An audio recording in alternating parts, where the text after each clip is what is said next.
baby. Raising hell today, okay? Bring the juice today, brother. Let's get it. You're going to be standing right next to me, man? Let's go. That's what we do now. Let's go, boys. Let's go. Let's do a thing now. Take off, kid.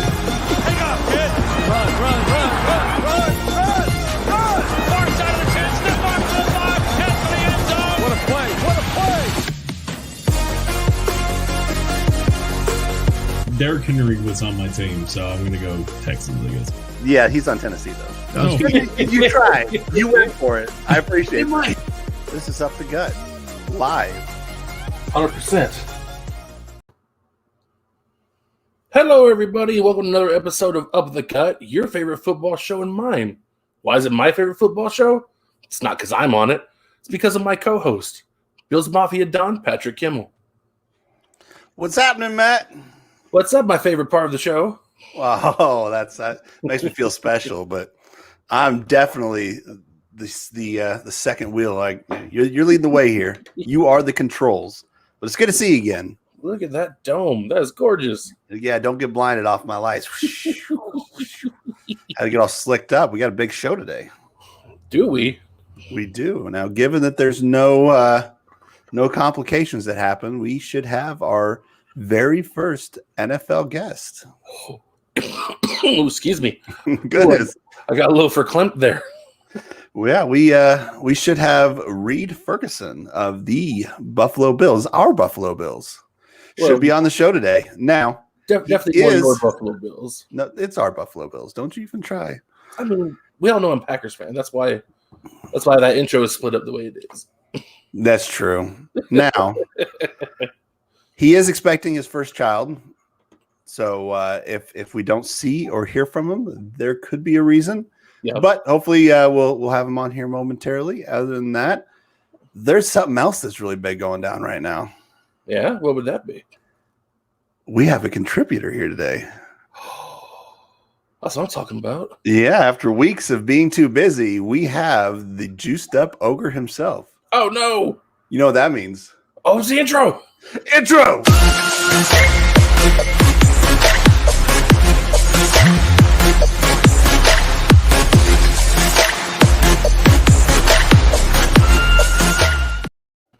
He lives. What's up, Chad, fellas? my man, it's good to see you. Good to see you guys, man. Good to He's be back alive. on the show. Yeah, look at that beard. It's so glorious. That's pretty massive. I just trimmed mine up. It was getting a lot of hand. I get too poofy. I don't get that downward run that you got. My beard always looks like I had veins. Here. All right. Well, it's good to see you again. Good to have you back. You know, Are you still on the road, or are you finally like home? Man, hotel. Can you tell behind me here? You could tell by the generic flower picture on the wall. Listen, they got me on the west side instead of the east side, so I got a little bit of sunlight coming in from the window yet this time of day. So nice. Yeah. Oh man. I tell you, man, I'm excited, man. The show that you guys have got scheduled for the night, like you said, I know Reid's got some. I think the baby was due tonight or tomorrow. No, we were going to try to get him on next week, but that could be an induction date. So I mean, we're within a week of the due date. If it's not now, it's real soon. So having for myself and you're at 3? Yeah, you're at 3. So they kind of make the decisions, not us. So we'll see what happens. But other than that, we still have plenty of show to do, plenty of things to go over. I have one. You have one what? Oh, your PS5? I have my baby. Well, you kind of, I guess you didn't get to choose. I'm surprised you got one of those, to be honest, because I didn't. I had to pre-order it like 3 months in advance. Goodness. All right, well, let's get to some not so breaking offseason news. Not so breaking off-season news. All right.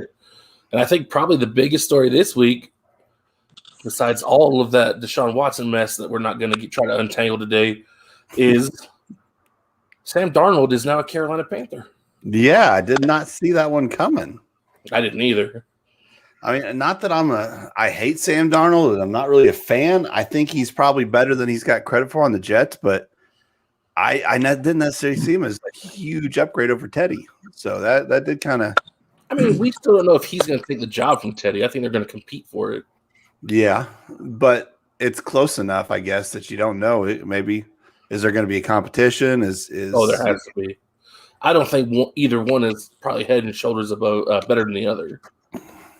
It's probably true, but I know that he was needing a new start. So I think everybody in the Jets does. And the Jets are going to get. I keep forgetting his name. Is Zach something? Is it Zach Martin? Zach Tyler? Zach something? Who are you trying to figure out? The quarterback the Jets are going to draft. Oh, it's Zach something. You think they're going to draft him, huh? That's all the news I'm hearing is Zach's going. How do you get back? I mean, honestly, I don't think the Zach guy is any better than Sam Darnold. Sam Darnold, I think, is a good running quarterback, has good arm. They need to start focusing on getting some other weapons around him, some protection. Listen, if you had to go anywhere in the NFL, I mean, if you didn't want to go anywhere in the NFL, where would you not want to go the most? Chicago. No way. I would love to go to Chicago and play on Soldier Field. And I would love to go there. I'm a big fan of the head coach. I think he's just fine. He came from the Andy Reid system, but I would love to go play against the Bears. Dude, that's a Packers fan talking crap, man. Yeah, Come on, absolutely it is. You've got me stopped because the Jets are definitely on that list, but dude, I wouldn't necessarily want to go to Oakland either. Listen, well, that's because there's no one there. They're in Vegas now. They're in Vegas. Oh, that's true. They are the Vegas Raiders. Dude, I refuse to accept that apparently, but no, I'm a Chiefs fan, and I will even say I would rather go to. I do Vegas Raiders and John Gruden. I say I wouldn't want to play under Gruden. I don't know. I don't think he's the same Gruden he was, but we don't have to get into that. But I do like the Allegiant Stadium. That would be a nice one to play for. Yeah. But would you drink a Corona with Gruden? Listen, I would hate to live in New York, where both football teams are a travesty, and you're the second worst of the two. The only thing I like about the Jets, to be honest with you, every once in a while they wear those nice old throwback uniforms, dude. I dig it. That's it. The only thing I liked about the Jets was that fan that used to show up that dressed like the firefighter, but he retired from that now. Oh. Only thing I liked about the Jets was when they had Joe Flacco. Ooh, that's true. That's you don't even have him anymore. You do love your Joe Flacco. Man, I need to be more on top of this. Dropping bombs. Did you update that picture for his Eagles uniform? No, I don't use a lot of these overlays, so I'm not gonna go crazy. But I know you're gonna use that overlay a lot if he plays it all this season. Would you rather be a quarterback at the New York Jets or be a masseuse and watch Deshaun Watson walk in your room? We actually talked about this a little before the show because I'm of the firm belief that you're innocent until proven guilty, and all these people have come out, but for just as many that have come out against Deshaun Watson, there's just as many saying that they've massaged him, he's fine, he's never tried anything. So ultimately, what I got out of the story is that dude gets a lot of massages from a lot of different people. Like, wouldn't you try to find someone you liked and stick with them? Like, he's bouncing around to 50 different masseuses. I mean, if you're getting one after every game, that's 8 games on the road. I guess that's true. I just thought they're all in the Houston area that they've been talking to, but I guess I haven't been following that much. Let's just hope. Let's just hope that I don't know. I hope he's innocent. Hopefully it's not true. I would hate to think that anybody would do something like that. Hopefully it's not true, but here's the thing. When you got 22 of them now that's saying it's true, and he's lost his deal at Nike today. Look how long it took Nike to drop him. Hey, look, Nike has satanic shoes with Lil Nas. They'll do about anything. Listen, I heard Nike is going after Lil Nas to sue him because he's actually the one that designed those shoes. And then he made it public what he had done, and then Nike didn't like that. I heard Nike suing him. Well, I'm pretty sure Nike has done the advertising for it too. They're not innocent on the matter. They just realized that maybe that wasn't the best decision, and it wasn't. Now, should I make a really bad joke or should I refrain from really bad jokes? I love a good bad joke. So what do you think about Deshaun Watson to the Patriots? He and Robert Kraft together. Him and Robert Kraft got stuff in common. Oh, I'm sorry. I shouldn't do that. Robert Kraft be like, hey, bud, we're going to Florida this week. No, I think he's learned his lesson. He's not going to Florida anymore. He's probably got something worked out, which I think his wife just passed away not too long ago, Robert Kraft, before that happened. So I'm not blaming the guy. Yeah. Any other question? Any other offseason? I mean, I was so busy trying to get stuff ready for the interview, and we're doing up the gut taste stuff on Sundays. So I hadn't really got a chance to see much of the offseason. Let's see. The 49ers signed Nate Sudfeld to a 1-year deal. Remember Nate Sudfeld? Yeah, quarterback in Philly? Yep. Yeah. Man, I know why he's not a quarterback in Philly anymore. Sorry. I mean, not a lot's happening. It's getting kind of that quiet before the draft hits, and then draft days when things always just go crazy. But yeah, Zach Wilson, the quarterback you're thinking of in the draft, is Wilson. Yeah, he got that welcome to New York text after the Sam Darnold trade. So that's everything I'm hearing. Trevor Lawrence to Jacksonville, Zach Wilson to New York, and Mac Jones to San Francisco. Is that what I was hearing? Yeah, because San Francisco is still talking about drafting the QB first with their first pick. They're not the first one. Yeah, number 3. But the only thing that makes me sad about Trevor Lawrence going to Jacksonville is that's the end of Minshew mania. I don't think it'll ever die. I don't know what he'll do, because is he even under contract there anymore? I don't know if his contract was out. I feel like he was a free agent, so he may just be waiting to see how the draft goes out, and he'll probably end up a backup somewhere. Who's that? Gardner Minshew. Uncle Rico? I think he could get a starting job somewhere after like week 2 or 3 when a quarterback either gets hurt or... He's still under his rookie contract. He was just drafted in 2019. Was it? Oh, are you sure? It was 18. No, it's 19. He's a 6th-round pick. I mean, I'm not denying that you would be correct in that, but I am also I'm still thinking that he was supposed to be a free agent. Maybe they were just assuming he would be cut because they're going to draft Trevor Lawrence. I don't know for sure. That could be it. But if that's the case, I think he'd be a good backup there. And, even though he's still fairly young, he would be good to help with Trevor Lawrence getting in there, because he did get kind of thrown out there pretty quick, had to learn to deal, and he didn't do bad. So, he did. He didn't do amazing, but that first year he was. I mean, he for a rookie, he was doing pretty good. Yeah, well, that's why Minshew mania took off between that and the mustache. Yeah, I think it was mostly the molten mustache. So, for sure. I mean, that there's far worse things to be known for. That young Uncle Rico look. Yes. No, I mean, I bet you could throw the football over that mountain. Joe Flacco can't even throw the football over the mountain. You stop it. Joe Flacco threw it over 2 mountains. Your negativity's killing me here. It's not negativity. It's just facts. Oh, Chad, yeah. I'll be right back. I'm kicking you out of the street. You didn't leave us. We cut you.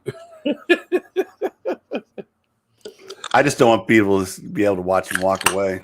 Then that'll be all our viewership. Is just, where's Chad? Let's see. Buffalo signed Forrest Lamp, a guard from the Chargers. Forrest Lamp, who is also advertising the Forrest Lamp. Yeah, I mean, that is hopefully something we'll be able to talk to Reid about, is Forrest Lamp having a Forrest Lamp. That is actually a pretty snazzy looking lamp, though. I mean, I would never have it because I have children, and they would just annihilate that thing. Yeah. But at the same time, That's one of the funniest things I've seen in a long time. As Patrick Kimmel, I can never sponsor a Patrick Kimmel. Like, there's just what is it? Well, but I mean, what kind of product is a Patrick Kimmel? We know what a forced lamp is. It's a lamp that looks like it's made out of wood. Is a Kimmel like a German for chocolate and I don't know it? I don't know. I just can never do it. So he took his opportunity. He rolled with it. He may be one of my new favorite players in Buffalo. I may get a Forest lamp and put it behind me in the office. So Forest Lamp, if you're watching, I would like a lamp, please. Hey, maybe if Reid does able to get on the show as planned, maybe Reid could hook us into Forest Lamp. Yeah, that'd be good. Get the first Forest Lamp interview. But if we interview him and he's not in front of a Forest Lamp, I would be very upset. Like, I would have one on each side of me if it was me. Like, there'd be a lamp here and a lamp here. Oh, goodness. Man, there just really hasn't been a lot going on. It's mostly just draft speculation right now. That's all it is at this point. You know, still some colleges still having pro days. Still a lot of mock drafts happening. Uh-oh. So I guess the big news on First Take this morning, I caught a little bit of it, was Jerry Jones feels that he needs to go after that tight end from, is it Florida? Pitt? Is it something Pitt? Oh, I wish I had my notebook with me. I had all those top prospects written down.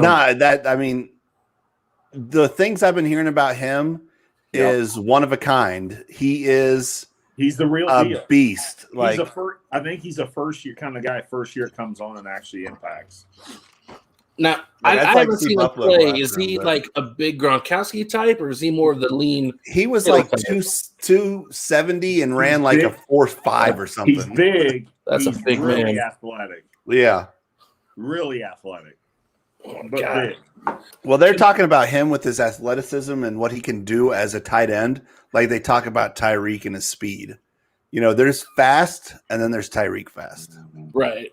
And what is his name, man? I need some crack research. Someone named Kilton Haggis in the chat says it is Pitt. Yeah, but what's his first name? Well, let me do some crack research real quick. I hope it's Forrest. Forrest Pitt? And he starts sponsoring some pits. I don't know. I'll be honest, I'm blank. I got so much work in front of me right now. Kyle Pitt. Now, Thank you, Kilton Haggis. Is he coming out as a senior or junior, or what year was he at Florida there? I would guess junior, because that's almost the year everybody comes out for the draft. Yeah. So with that talent. Does it show some stats last year? I can find some. And other than that, I don't know. We were going to do a mock draft this week, but we decided to move that to next week. We're going to try to do a first round mock draft. While he does crack research, I'll buy some time. That was the time I bought you. What did you find out? I think he only had like 43 receptions last year. Yeah, 43 receptions this past season. 6 yards a catch. Those aren't very. 6 yards. 6 yards after the catch. That was his average. So we'll see. Yeah. I would like to see Buffalo go after him, but you never know. I think I have enough faith in Bean to do what's right for the team. That all right, yeah. Last year, 43 receptions, 770 yards, 12 touchdowns. Which, I mean, in college football, you only play like, what, 10 games? Yeah. So I don't know if that's the exact number, but yeah, it's right in there. Yeah, so that's still not bad. For a tight end, those are good numbers. Yeah, so he's going to hopefully be a beast wherever he goes. But yeah, Jerry Jones, another weapon for Dak. That could be. They still got CeeDee Lamb, and that's so weird because you look at the Cowboys. They have what looks like such an amazing offense put together, but it never seems to click all the way. Yeah, I think that very much so. Pitt goes in the top 10. There's going to be that first run on quarterbacks. There may even be a couple extra going that you wouldn't expect. But yeah, the Giants, they just which They got John Ross, and didn't they pick up a tight end too in free agency? Who? The Giants. I haven't seen anything. I need to do some crack research. Anyway. No, the Giants have a tight end, man. We were so prepared for today. But well, I mean, the Giants haven't made any huge Kyle Rudolph. That's the one. Kyle Rudolph is with the Giants. He went to the Giants, huh? Yeah. Kyle Rudolph. I'm pretty sure that's right.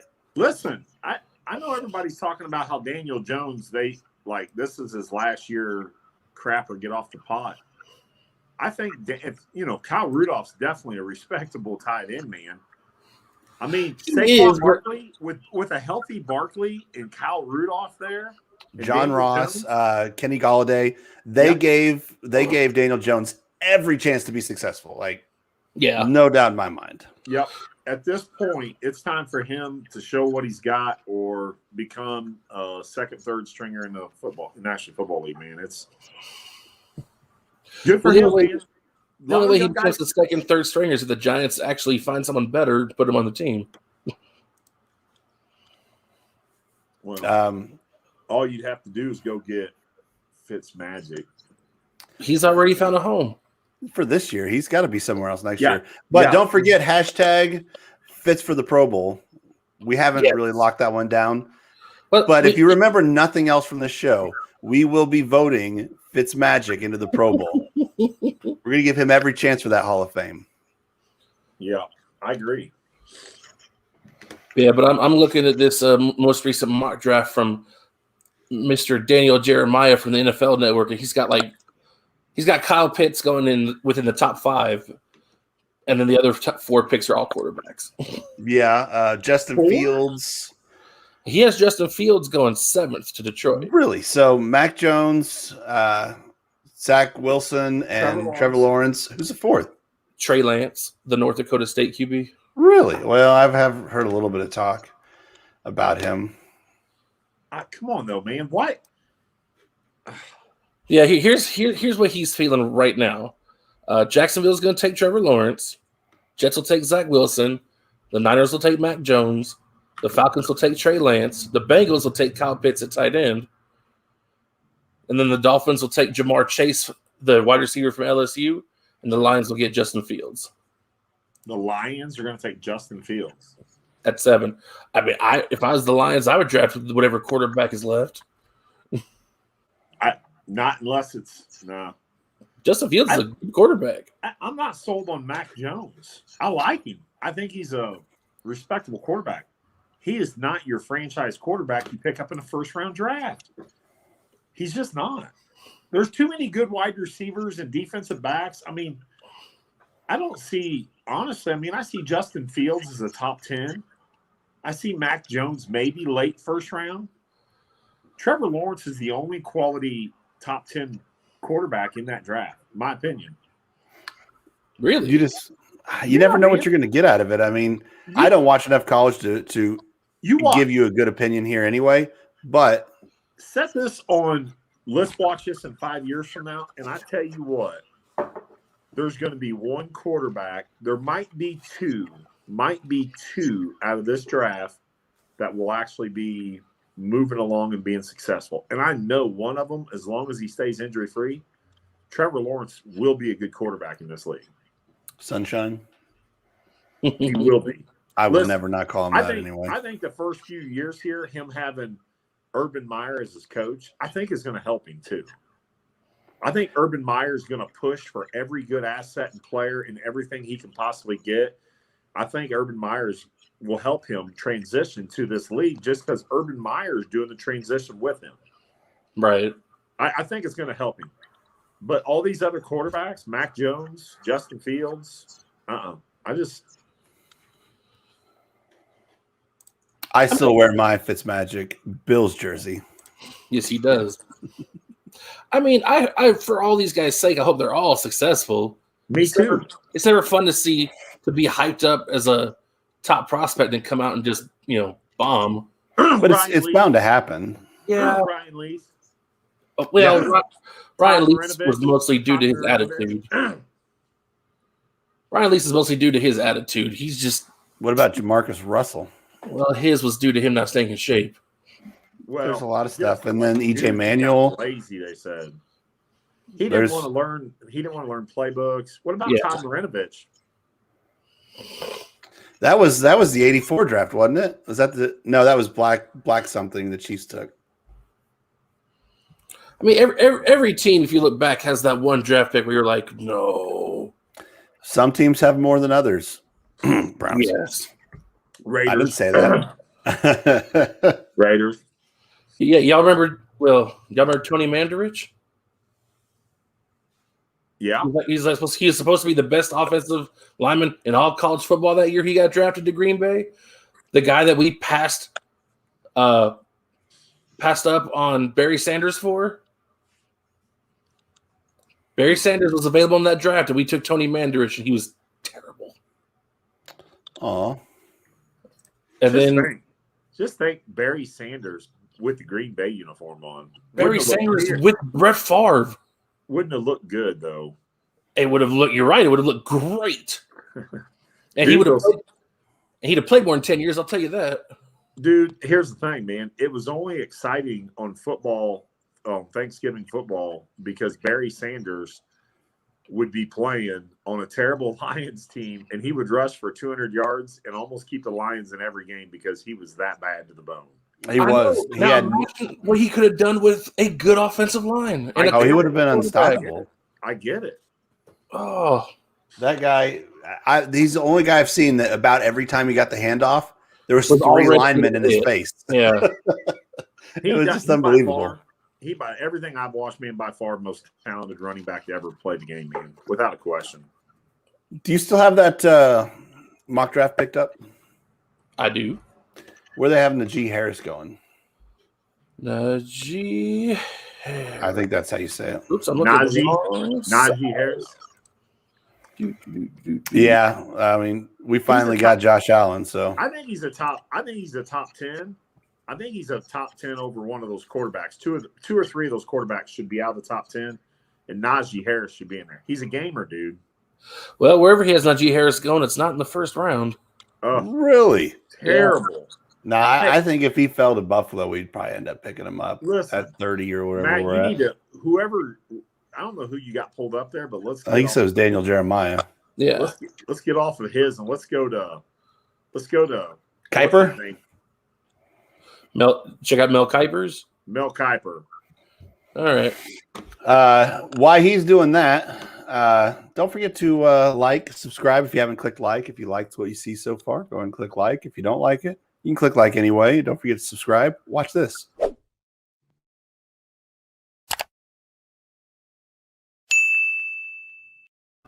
It's that easy if you're on cell phone. You can find us on all your socials. At Todd McShay. Yeah, Facebook and Twitter at UpTheGut1, Instagram at UpTheGut. We are sponsored this week by Pacific Island America Soy Sauces. Don't forget to go to PacificIslandSauces.com. They are made in America. It is less sodium than soy sauce light. And we'll get into that here in a little bit. But if you haven't done it and you need you some soy sauce, it is available at PacificIslandSauces.com. Now, who am I looking for again, the player? Najee Harris. Parsons, Slater, Frank Jones, Horn, Davis, Phillips, Tucker, Rousseau, Tony, Jenkins, Murray. Collins, was it? He has Najee Harris going 30th to Buffalo. Yep, told you. Yes, commenting changes the algorithm. So if you are watching this and it is not right now live and it's later, not live right now, so if that makes sense to you, be sure to throw a comment down. Tell us what you guys think. This show does have Sundays. We do Up the Gut Taste Stuff where we taste stuff. Yes. This week, if the mail comes in right, we'll be tasting, what is it, Ehlers? Maw Energy. Maw Energy. That's MAW. Not like your ma, but like maw. Maw like your mouth. And then, of course, we also have started these short videos, and we have done Up the Gut Triple B, Best Blind Bourbon Reviews. Got the first one up today. I know I had to speed up twice as fast because you have to keep them under 60 seconds. And it's hard to drink 3 bourbons in under 60 seconds. So you check that out on our YouTube. We got a comment. How does everyone think about week 17? The week 17. The change. I'm okay with it. I mean, game. Did they knock out one preseason game? Was that the trade-off? Yes. Okay. Then why not? I like it. You're more likely to see your starters than that one preseason game. I understand that there's a chance for more injury, but at the same point in time, games are games, more money for the NFL, higher cap, and I get to watch football one more week. It'll get rid of a lot of these ties we end up having for playoff seeding. Yeah, there's that too. It's going to take me a while to get the math right in my head. It is unfortunate I think they do it, but now that we're going an extra week, the records will be broken and it will seem like, all these quarterbacks. And that's tough because since the 70s, we've run 16 game seasons and these records have stood, and now they're going to probably all drop, and it's going to make people like Peyton Manning and Brett Favre, they're all going to look a little less impressive. I don't know, because it's only one game, so these records aren't going to get shattered. Yeah, you don't know that. But at the same time, you have to look back and realize that when like Brett Favre and those guys plays, defenses were allowed to just really go to town on you. Yeah, no, that's especially like the Joe Montanas, the Dan Marinos, the Jim Kellys. Those defensive backs, they didn't get, the defenseless receiver rules. They didn't get that it was tough to be able to get open. So the receivers were having to work hard. Quarterbacks were fitting into tighter windows. So I think that anytime you talk about, especially when you talk about the GOATs, you definitely have to talk about generational, because trying to compare, what Joe Montana did to what Tom Brady's doing, or Peyton Manning to Jim Kelly or Dan Marino, it's not the same thing. So you kind of got to look at everything when you do it, and it really got to have about every decade or two try to pick a GOAT, I guess. I don't think you never actually do greatest of all time, but greatest of the decade. Well, also back 20 years ago, a little bit farther than that, defenses weren't as hesitant to hit your quarterback either, because they were allowed to. Yeah, it wasn't the whole Tom Brady throws up his arms and gets 82 flags. So that is true. Yeah, quarterbacks weren't protected back then. It was just like, yeah, he hit me. Run. Yeah. So anything else we got in this offseason? Chat, I've been trying to pop up what you've been saying as we go, but if you have questions or anything, go ahead and throw it in, and we'll get to it. No, I mean, for what I see for this Najee Harris, one person's got him going late first round, and another person's got him probably going somewhere in the second, I'm guessing. I'm probably a little bit on the way high side, saying top 10 on that. I just feel like he's a better talent than he's one of those guys that could transition from being running back, wide receiver, or slot receiver, or whatever. Man, he's got a feel for the game, dude. He knows how to get into the end zone, and that's where I feel like he's one of those guys that could be a utility player. He could even go special teams, dude. These quarterbacks, I don't feel are. I mean, Trevor Lawrence he's a special talent. I don't think there's been one for a while like that since like Andrew Luck. But to be fair though, in Mel Kiper's mock draft that Najee Harris going 30th, in his mock draft, that is still the first running back chosen in the draft. Yeah, I think, and that's what I was going to get at, is I think it's less his talent and how good he is, and more a devaluation of the running back position.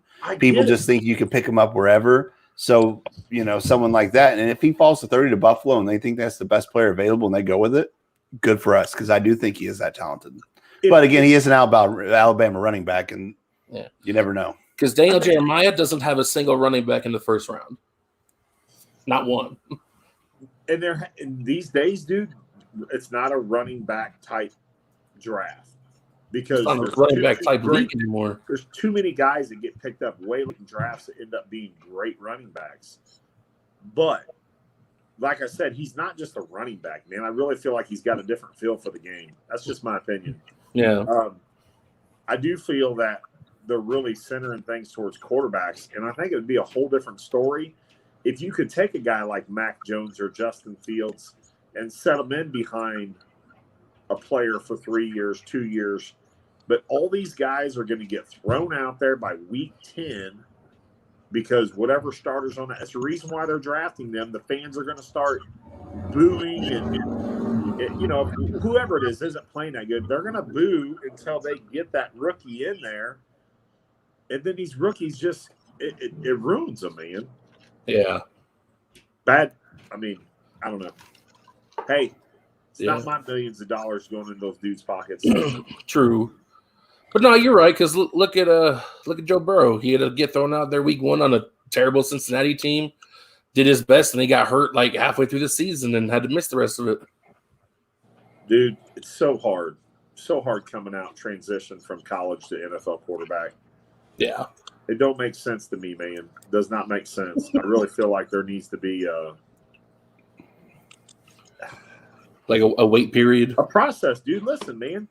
Patrick Mahomes got to watch the most loved quarterback in football. We can all agree that we love Alex Smith, right? Everybody loves Alex. Everybody loves Alex Smith. Can you imagine?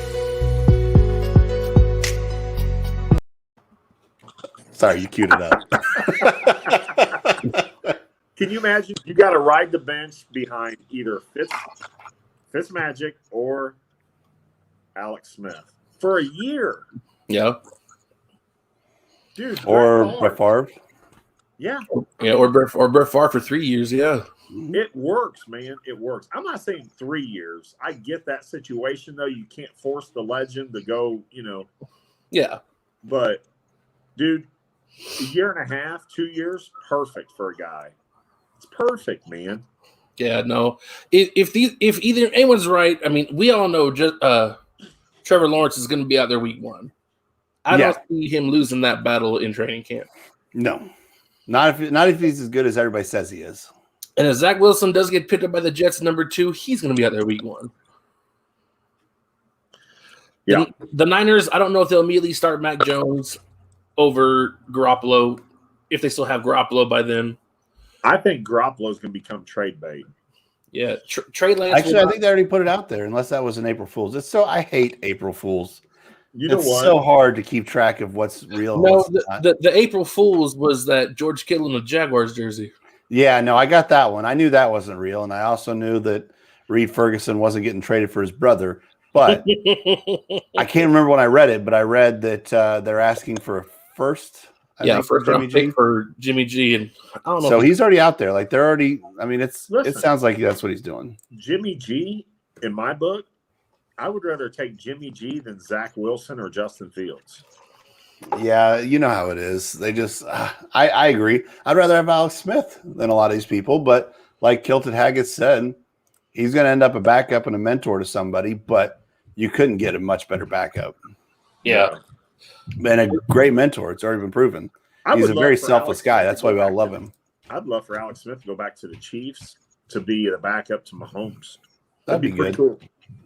No, I think that would be. Mahomes like, oh man, you're back. Remember when you started over me? And now something like, yeah. And then he'll get his toe will hurt. He'll get his gout will flare up, and then Alex Smith will go in and win the Super Bowl. Except Buffalo will come in and win Patrick, instead. I don't care who comes in and wins it, as long as you just said KC wins the Super Bowl, baby. Nah, that would only happen if Tom Brady Buffalo's got it this year. If you guys are good on the offseason news, we'll end this because we've got a couple of questions in the chat I want to get to. Yeah, you guys good? I think we're covered. Cut me off for a little bit here, Patrick. All right. Don't have to ask me twice.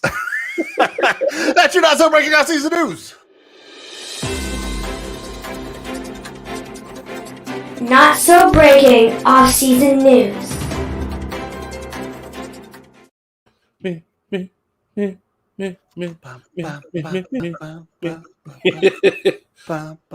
Anyway, so let's get to some chat because we had some good questions coming up. Now, Kilda Haggis said bold predictions. I have a prediction, not very bold. Buffalo wins Super Bowl.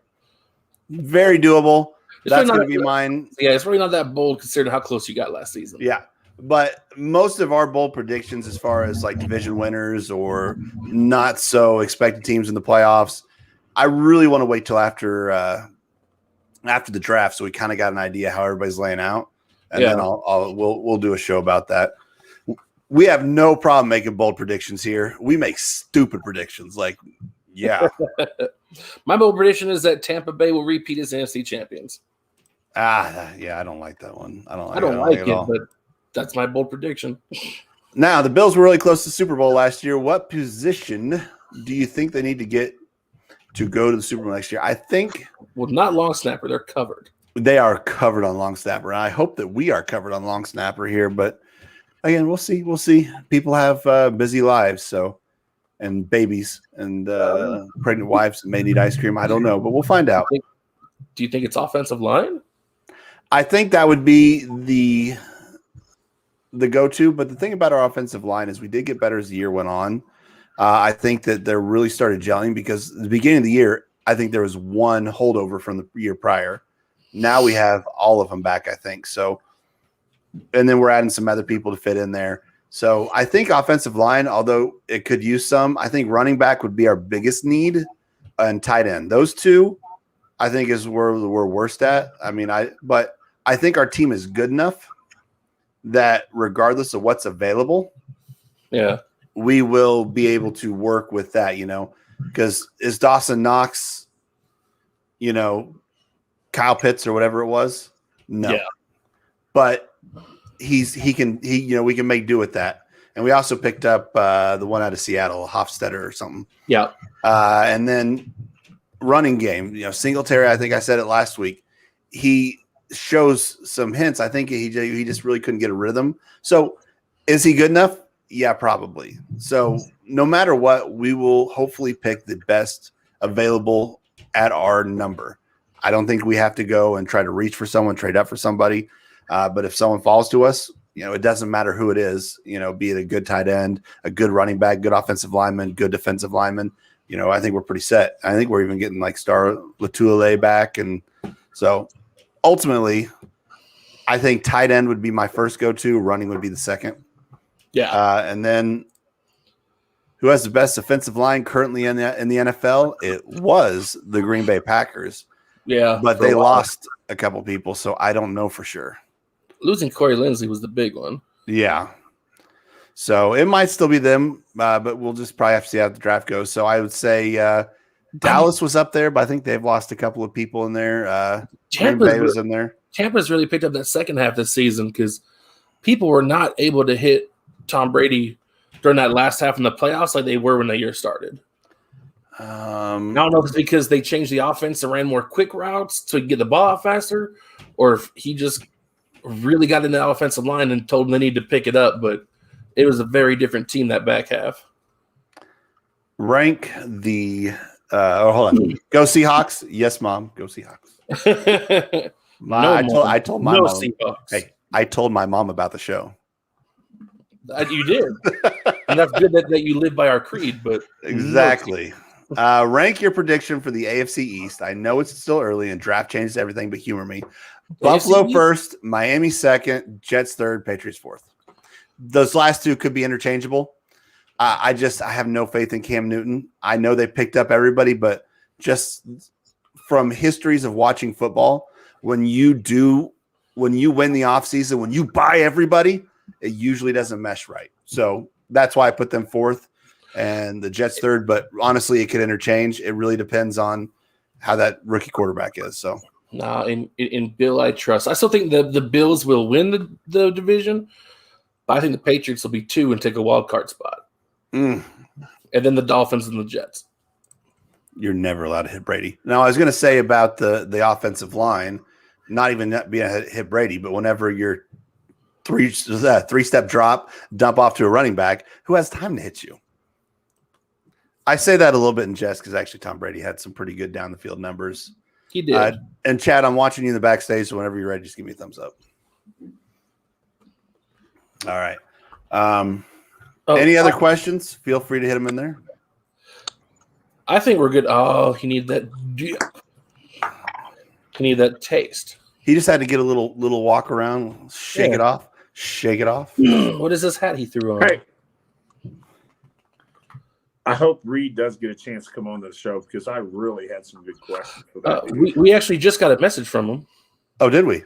We did. Headed home from dinner. Tried to hop on as soon as I'm back. 8:30-ish. I have no idea. Well, I'm guessing he's Eastern time zone, being Buffalo. Yeah, no, he's in Georgia, but yes, he is Eastern time zone. All right, good. So we just have to buy about 15 minutes worth of time, which is fine because is it time for us to handle some business? Give me a second to get ready. All right, I'm gonna have to do some pretty major things here. I don't know if you're ready for this. Again?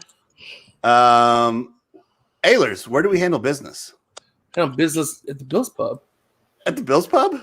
Oh, yeah, at the Bills Pub. Look at it in all its glory. All right, we gotta do that.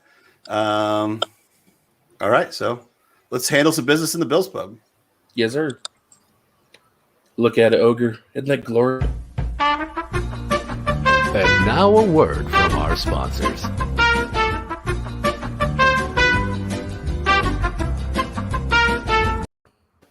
Welcome to the Bills Pub. Look how fast you move, because I know how far the Bills Pub is from your office. I was here. What are you talking about? I'm not breathing hard. You're breathing hard. Okay. This week, as I said earlier, we are sponsored by Pacific Island American Soy Sauce. Look at it. Look at it go. Now, myself and Chad, we can vouch for this. This is my go-to soy sauce. I mean, I had him sponsored just so I could have this soy sauce. And if he didn't sponsor, I was going to buy it anyway. It's delicious soy sauce and has less sodium than soy sauce light. So it is better for you than most soy sauces. It is available and it's affordable. You got the trifecta of soy sauce here. So we pinned the website at the top of the comments. It is PacificIslandSauces.com. Wait, PacificIslandSauces.com? PacificIslandSauces.com. All right. So they're American-made soy sauce too, right here in Overland Park, Kansas, just down the road. But it is a 200-year-old family recipe from the Pacific Islands. So any information you need is on the website. We appreciate Pacific Island Soy Sauces for sponsoring the program. You guys are great. We appreciate it. I'm going to thoroughly enjoy the soy sauces, and because I know what they are, I'm actually going to share the wealth of soy sauces. Yes. Now, real quick, any information? What's that website one more time? PacificIslandSauces.com. It is the first pinned comment. So if you run through the comments, check them out. PacificIslandSauces.com. You know what they probably go good with? Meat sticks. Actually, yeah. Pop's Authentic Meat Sacks. And we'll actually probably take this and do a taste stuff. Chad actually come up with the idea, said, let's get some sushi. Let's test these out. And I agree 100%. So this may be an episode of Taste Stuff. But again, thank you. Back to you guys. I do love that button. Look at that bar, man. Look at that bar. That bar is just absolutely pimp. I know. Have you been there yet? I have been there. I haven't been there since it's been stocked as nicely as it has been. I don't remember. I know it definitely wasn't finished the last time I was in there, but it was getting there. The Bills Pub is. Hey, I'm gonna throw 2 cents out on that Pacific Islander soy sauce. Okay, do it. I'm gonna tell you right now, Donnie Cruz. If you ever met Donnie Cruz, you would never buy another soy sauce. This dude is the real deal. Entrepreneur. His dad's the one that used to make this soy sauce originally. His dad was from Guam. Donnie Cruz, man, had changed the recipe a little bit, made it better. It's one of the only American ones I've ever seen on the shelf. American-made soy sauce now, but has a Guam heritage background to it. Donnie Cruz, man, this dude is as nice as anybody you'll ever meet in your entire life. No, I'll second that. And I was buying cases of them from him when I'd see him out in Overland Park. And he told me one time, he said, hey, man, he said, you start using it as a marinade. And I said, okay, so what do you do? Just straight up. He says, no, add a 1/4 cup of white vinegar, chop a half a white onion, and throw all that in a bag with your steaks, with a bottle of that. And he said, throw that ribeye or whatever you're going to eat steak-wise in that bag for about 4 or 5 hours or whatever. a day, and then throw that bad boy in the grill. And we did it, dude. And I'm telling you, the white vinegar, he's real big on just because it kills any type of bacteria that would ever be on your food before you cook it. And dude, I'm telling you, man, I've tried it on sushi, I've tried it on steaks, I've tried it just on. I add it in my Bloody Marys. It's a great add to your Bloody Mary mix. If you ain't got that on there, I'm telling you, you need to add that Pacific Islander soy sauce. Greatest looking label out. You can get it on Amazon. Get it in stores, but you can also on Amazon or on their website. And I know it's available local here at stores. So, like you said, this great soy sauce. And the one that hits me is, I've suffered from high blood pressure forever. So if I want to enjoy soy sauce, I need something that is lower in sodium. And for doggone it, buy local, man. Listen, this last year has killed small businesses. There's one thing David Portnoy, El Presidente, has done for a lot of small businesses. I'm going to try to get him on the show. Back on the map. Guys, if you can spend a little bit more and get a way better product, and you're buying it from a small business, a local business in your area, man, just do it. I'm telling you, it really means a lot to these people that are trying to get these businesses off the ground. Well, that and the money stays in your neighborhood. It stays where you're at. That's where the money goes. Yeah. And, support the people that support us. Support not just because they support us, but, they went out on a limb on a amazing football show. And I say amazing because it has Archibald in it. Still not my name after all this time. I haven't time. mentioned that in like weeks. I know. I thought you were cured. Now I did see that. Yeah, I saw that. Are you all Bills fans? Just me. Nope. Chad is he's a Chiefs fan. Chiefs. I'm the Bills fan. Clearly. And real quick, because I want to defend Ogre, because I know the Chiefs have had a lot of success lately. Ogre is not a bandwagon Chiefs fan. He's been around for a hot minute. Yeah, no, I mean, he liked him whenever they had, I don't know, what's a bad quarterback. I grew up in Quincy, Illinois, so I was a Chicago Bears fan from like that 84. I got to see him win the Super Bowl in 85. I was a Bears fan through the Mike Tomczak quarterback, Neil Anderson at running back. I went all the way into like really the mid-90s. And when I graduated high school, my brother, he was in Kansas City and Blue Springs. We went to a Chiefs game. I started getting around that, just that. The whole city of Kansas City is pretty magical whenever the Chiefs start playing, even when we were bad. No, it's very much so. I mean, if you guys caught last week, and if you haven't, check out last week or whenever I upload it, which shouldn't be too long. I don't think I have, but we rated the stadiums, and that's one of the reasons that I think Kansas City hit my top 5 was because of the fans. Like Arrowhead's cool, but there's so much mystique with the fans, how loud it gets. The sea of red. It's just, Kansas City. They're no Buffalo fans, but they're good. And I am a Packers fan. I've been a Packers fan since the beginning of the Favre era. Yes, as long as I've known Matt, he's been a Packers fan. Before anybody really knew who Brett Favre was, I was a Packers fan. And I've been through it all. I've been through our Super Bowl loss to Denver. I've been through our 4-12 season with Brett Favre at the helm. I've been through all of these NFC Championship losses with the Aaron Rodgers era. I'm still here. Yes, you are.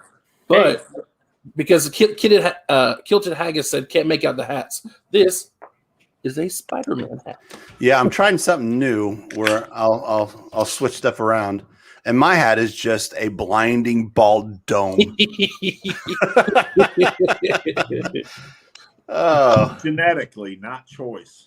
Yeah, mine is genetics. I am genetically bald as can be. Hold on, I'm gonna do something real quick that won't make Patrick mad, but it'll annoy him just a little bit. My God, there was so much hair there. I'm glad I had your big screen for that one. I don't even know where we're at right now. We interrupt this broadcast to bring you the official quarterback of Up the Gut. That's how I know that I'm unstoppable. I don't care what they all say. That's right. I'ma do this thing my way. Let's go. Been grinding hard on it all day. It's okay. We work hard, then we all play. Yeah. I'm addicted to the grind, man. That's right. So I refuse to waste time, man. That's right. Our official quarterback, not Joe Flacco. Why you just gotta I mean, I'm not really upset about it because I love Ryan Fitzpatrick. Fitzmagic is my boy. And, you know, I don't want to do something crazy. And like, I don't want to push Reid, but his brother played with our official quarterback last year. He did. I'm going to try to work this. We need to get the other Mr. Ferguson on the show. Oh, no, 100%. I'd love to have him on the show, and we'll broach that subject. But I don't know if there's any guest we would refuse to have. This is like 7 degrees of Kevin Bacon, but it's 3 degrees of how the hell do we get Fitzpatrick on the show? hey, listen, dude. If we could get Fitzmagic on the show, dude, let me tell you what we would never have another official quarterback. That's for sure. Patrick. As long as I've known you, we've talked about Fitzpatrick in every good way possible since I met you. Love that guy. We've always loved that guy, man.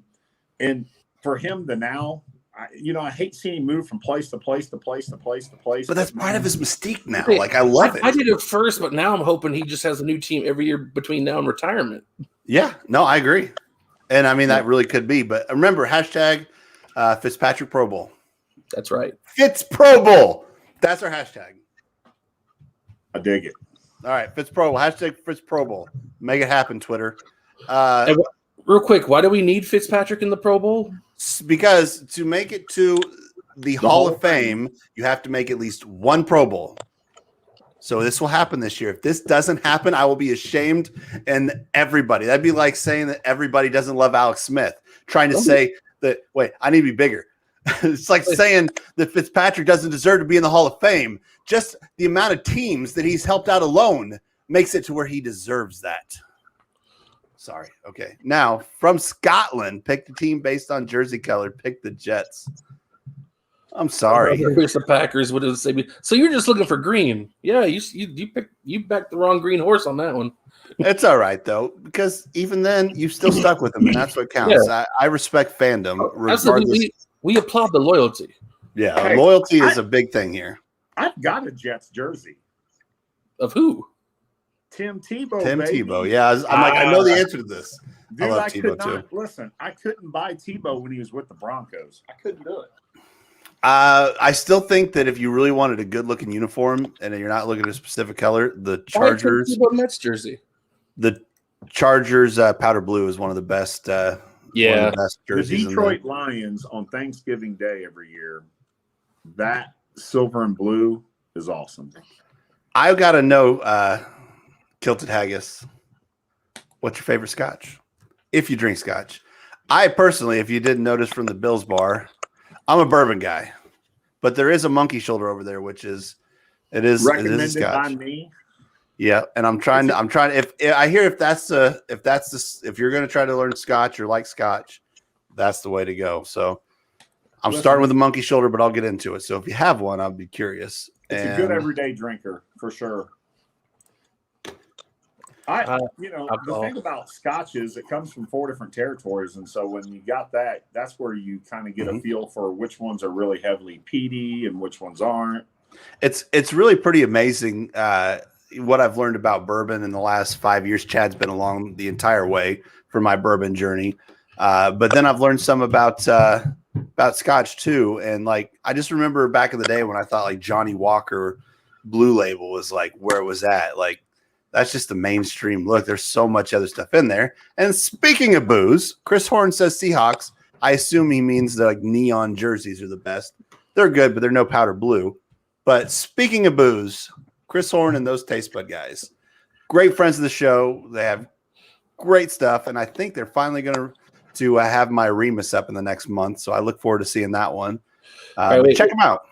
So now that he's in the chat, Chris Horn, pop quiz. Who does Derrick Henry play for?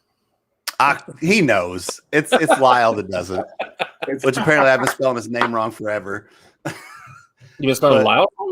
Yeah, it's Lyal, not Lyle. Really? Yes, he's Lyal. But anyway, yeah, check out those Taste Bud guys at Taste Bud guys. They're on our channel. Go to channels, you can find them. So many teams. So many teams. That's how he got 2,000 yards. He was rushing for everybody. He was just always on offense. Remember when he used to do that back in the day? Like, he had the all-time QB? Yeah, he's just all-time running back for both teams. Yeah. Hey, like Patrick said, anybody that's watching this show, if you have a love for craft beers, if you have a love for bourbon or tequila, these guys are really doing some awesome tastings on some tequilas, which I love a good tequila, especially Añejo. And I know those guys, Chris Horn and Lau, they trying to change me into thinking some of the better Reposados are really good. And there's a couple I bought that I haven't opened yet, but seriously, check out their show. It's really is it pretty Reposado? I think it's Reposado. I think I got corrected. Reposado. Yeah, it's Rep. Yeah. Anyway, if you haven't clicked like, feel free to click like. Please. See, I have manners. Don't forget to check out Up the Gut Taste Stuff. It is Sundays at 6:30, same time. It is also live. The big thing about that is we're doing it live, but it's not necessarily we're going to do a lot of feedback because it's supposed to be just short 5 to 10 minutes where we just taste something, we rate something, because this is Up the Gut. We like to rate stuff. Go on and rate it. We do go on and rate it, and we rate it as much as we can. So I don't know where we're going with it. Like I said, we did the first one, which was an old granddad bottle and bond, as voted on by Twitter. This week, if the mail comes in, we'll have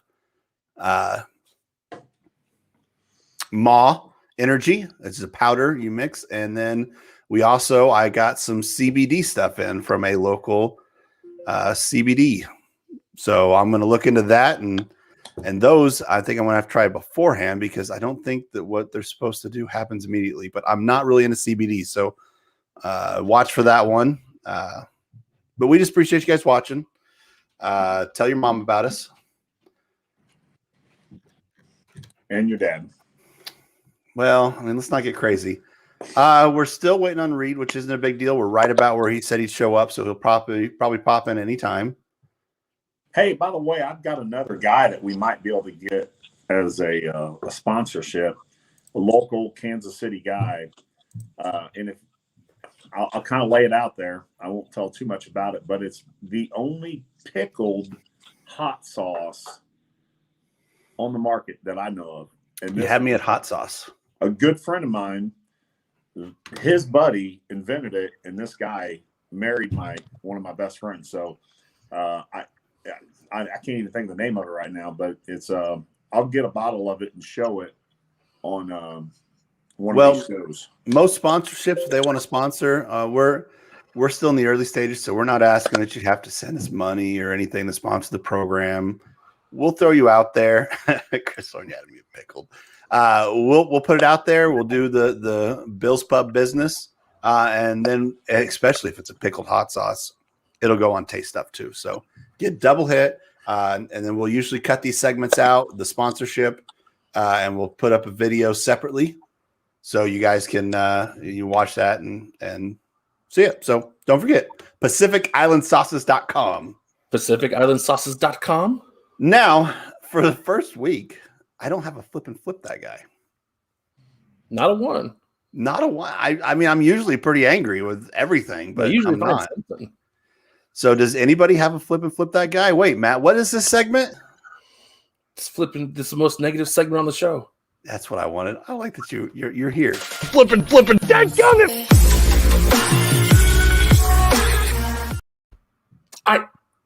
I am mad at something, but it has nothing to do with football. That's all right. Listen, we're multicultural. We're multi-itemizational. I don't know. Make up a word. We're good with it. All right. This is for all the gamers out there. Here's my flip and flip that guy. Because recently this weekend, a new game came out called Outriders. Multiplayer online game, third-person shooter. You get to go with up to a three-man squad, play with your friends. And it's been super fun so far. Except Square Enix launched this game without making sure all the servers were stable. So I gotta tell you, Square Enix, game's not very fun if you only play it for an hour at a time before it keeps kicking you out of the gosh dang server.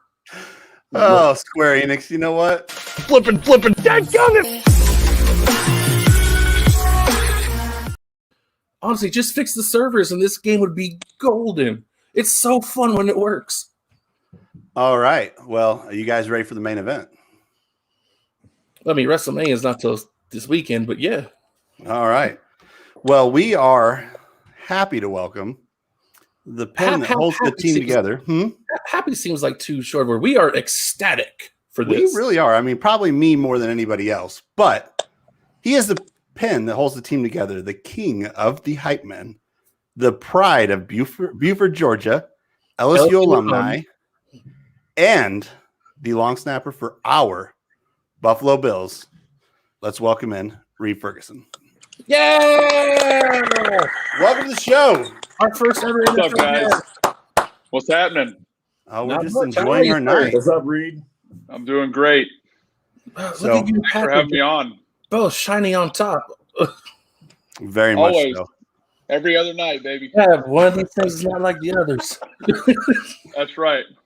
So I guess the first and most important question, you're bald and bearded. Is this by choice or genetics? 100% by choice. I definitely still have hair. I am not balding, but as I've gotten older, it's gotten progressively shorter. So, is this does it help with the helmet when you play, or you just really like the look? 100%. I'm 100 stuck in this look. Helmet slides right on.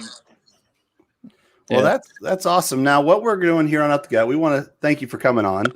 I've been going back and looking at a whole bunch of stuff you've done here recently, interview-wise. That way we didn't try to double up on too many questions. No problem. But it seems like you have the benefit of being the first NFL guest on quite a few shows, because you are actually our first NFL guest. Yeah, I try to. I have a lot of people reach out for all kind of podcasts, whatever it may be, and I'm more than happy to help out. My brother and I are getting started on a podcast soon. Just got my equipment in today, so we're gonna get that set up and running here soon. So I know I'm gonna be on the other end asking some of my buddies to come join. So I'm hoping they show me the same courtesy. But I'm always happy to help. I did see that Instagram post, I think, that with the equipment. So we definitely appreciate it. It's always nice. And obviously I'm a Bills fan through and through. So this is Love it. Actually, I don't think you got to see he's one of the biggest Bills fans, Reid. I'll tell you, man. I love it. Yeah. Where are you located? Kansas City, Missouri. Okay. Kansas City. Yeah, that is my bar. Enemy that is territory. Oh yeah, I know. Actually, I'll be seeing you guys this year because you're coming to Kansas City, so I'll be at that game. I think they come here actually. I hope not. Am I mistaken? I mean, I'd have to look, but I think we get them at home again in the regular season. Well, let's hope not, because I think you're coming here, but we'll find out. Maybe not. I don't know. Matt does our crack research, Yes, but we'll see. Anyway, so this kind of came up because I follow you on Twitter, and you are going to Kansas City, sir. To Kansas City. All right. So then we will see here. I look forward to it.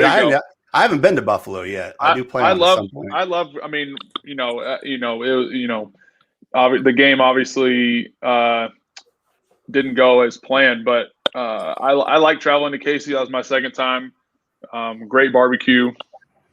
So actually, that's not my complaints. Is you are our guy on the inside now. What is the one step you guys need to take to get to that Super Bowl level? Because you just like my squad. I'm a Packers fan, so both of you guys are just right there. What is the one thing you guys need to do? Sure. I'm not sure I have a super great answer for you. I think the fact that we're bringing a lot of guys back from last year's squad, I think shows you how close we are on roster wise and talent wise we made it as far as we did, and the score probably didn't reflect it, but I think a couple things go the right way. If we beat them in KC this year and we get the 1 seed, we get to host them. We get all the Bills fans in Buffalo, and who knows what can happen then. So home field advantage is a big thing. They had a lot of fans there, so they had them behind them. But yeah, I mean, it's a lot can happen, but I think it's a good sign that it's a good sign that the administration is bringing back a lot of the same dudes to run it back one more time. What Brandon Beane's done with the team is just been amazing. And part of it may be the cap space available this year, but the people he's able to bring back, and it's not like, you know, Isaiah McKenzie and Darrell Williams and some of these players, they're not coming back. They're coming back at a discount. I mean, they really are. So it's been really amazing what he's done with the team, and it just shows the culture that he's built there. And that is one of the questions I had later. But has Brandon Beane and Sean McDermott built the best team and culture in the NFL right now? I mean, I'd have to say yes. I mean, it's been pretty cool to see. I think myself and Jerry are the only two left from the old staff that were here when the old staff was here. So it's been pretty cool to kind of see how it's completely turned over and flipped from then. And again, not saying that was, you know, certainly not bashing them because they're, you know, the old regime at all, because they were, you know, they brought me here, they brought me back after I was cut and everything. So I'm very grateful to them for doing that in the first place. It's just it's not a better by any means. I think it's just different. The culture it's a different culture, and I think that's clear based on how all the guys that McDermott and Beane have brought in over the years to kind of be where we are now. Well, as a Bills fan forever and a day, it does kind of go back to the Marv Levy days when we had the 4 straight Super Bowls, you know, picking up someone like Steve Tasker off of, you know, after Miami cut him and just saying, hey, you're going to be amazing. And he was. And that's kind of, you know, Isaiah McKenzie, he got cut, I think, off Denver. And then he's a big deal. He's obviously a fan favorite, but extremely talented in what he does. A lot of those playoff games, he really shone out and did amazing things. So watching it, and after all the years that we've had, you know, we've had good teams, we've had good players, but to put them all together, it's been really pretty awesome. And it's nice that you're part of that. I always see you in all the hype videos. That's why I introduced you as the king of hype, because you're always you're pumped, you're out there. It's really neat to watch. Trying to be, got to bring the juice, man. Yep. Juiced up ogres, baby. Oh yeah. So hey Reid, I'm a KC fan, man. Been a KC fan for a long time, live in Jeff City, Missouri. But I'll tell you, man, watching your team come together the last few years, it's hard not to root for you guys unless you're playing the Chiefs. You've got my back until you come to KC. And then this year when you guys were playing us, me and Patrick didn't talk for a few days because I was really concerned, man, because the whole year he's like, hey, he kept telling me we're going to beat you when it comes down to the playoffs. And I was like, oh man, no, you're not, you know. And, you know, I still had that feeling that like, hey, you know, we got the Chiefs, we've got a great team, but it comes down to who's rolling in that time of the playoffs. You know, it's all about how you're playing at the time when it counts. But the game you guys played, man, I'll give you props, man, because I wish it wasn't like that. I really don't. I wish there were some pretty rough plays on KC's behalf. We've acknowledged on our show to you guys. And in the end, man, I think you guys do have something pretty special going there in Buffalo. And it's cool that my buddy Patrick has been a lifelong fan of you guys. And it's cool that you're on our show, man. I got goosebumps. It's pretty awesome. Now, just to hit some current events, Buffalo just signed Forrest Lamp. And we're not going to go too in-depth on Forrest Lamp, but I just wanted your opinion on Forrest Lamp having a Forrest Lamp. I don't know. He's got his own lamp. He is sponsored by a lamp company, and he has a Forrest Lamp. I think that's amazing. I think I'd love to see like the top 10 oddest sponsorships. That's got to break top 10. That is the best and smartest sponsorship 10. I've ever seen. I said it in the beginning of the show. I can't sponsor a Patrick Kimmel, but darn it, he found a Forrest Lamp. Well, not till someone makes a Patrick Kimmel. Now, one thing we want to do on the show, and you definitely don't have to do it, but kind of get to know you. So we're just going to see, and I'm going to hit a little video, so it'll just take a second, but we just want 5 fast facts about Reid Ferguson. It could be about anything. Doesn't have to be football. 5 facts. All right. Favorite restaurants: Chick-fil-A. First thing that comes to mind. Yeah. I love cheeseburgers. Breaking Bad is my favorite TV show. Awesome. I'm not OCD, but I think I am. And number 5, trying to think of something like really funny. I sleep with a lot of pillows. No. There's your 5 fun facts. 5 fast facts about Reid Ferguson. 5 fast facts. I got one for you, Reid.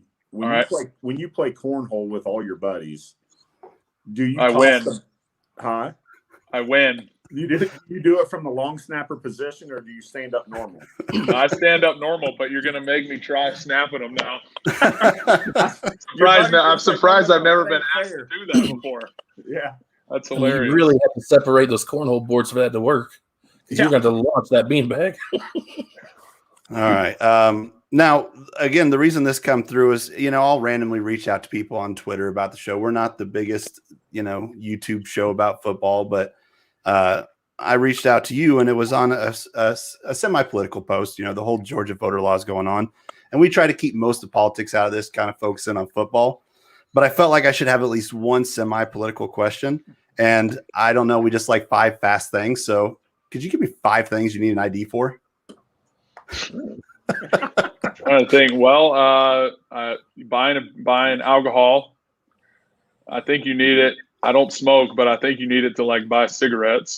Yep. Or dip. Yep.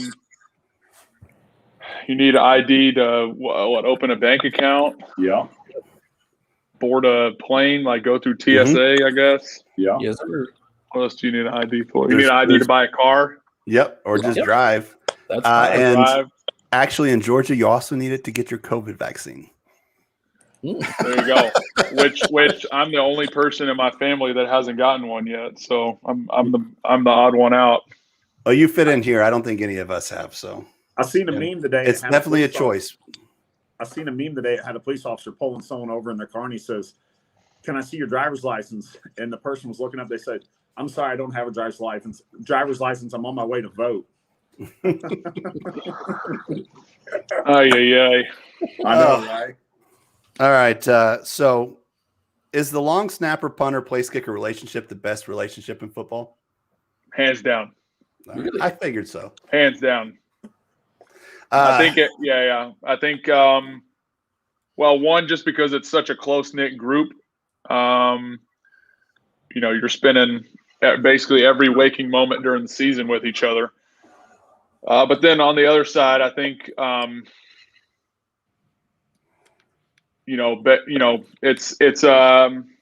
guess it's comparable to offense defense in terms of, the D line. If the D line doesn't do their job, the linebackers are affected, then the DBs are affected, right? But I think in terms of like a 1, 2, 3, different cogs in a system, if the snap is off, the kicker can't even do anything, right? Yeah.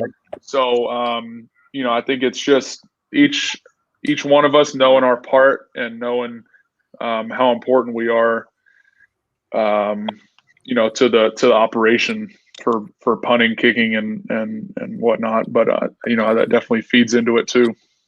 So, whenever you snap the ball, is it true that you can put the amount of torque to put those laces exactly where you want them for the punter or the place kicker? For field goals, punt's a little harder,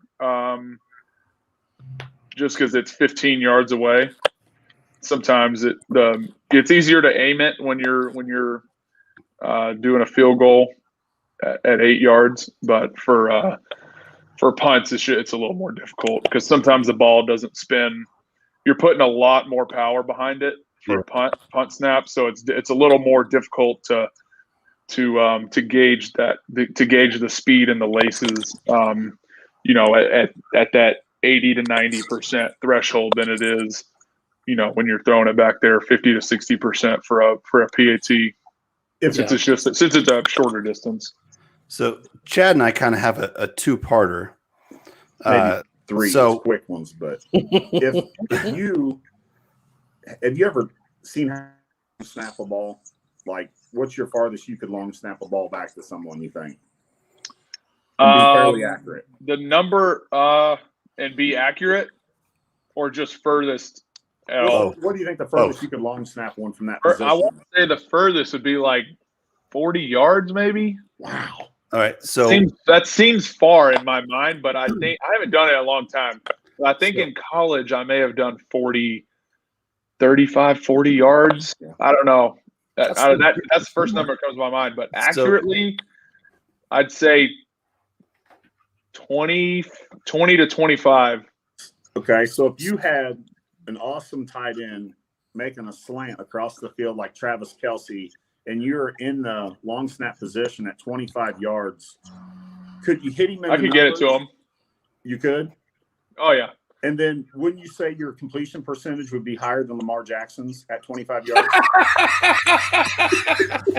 It'd definitely be higher than Tua's. Okay. So I can't rag on Lamar. He's got an MVP. I can't do it. Right. I can't rag on him too much, but that's right. Tua, I rag on him because my brother plays with him.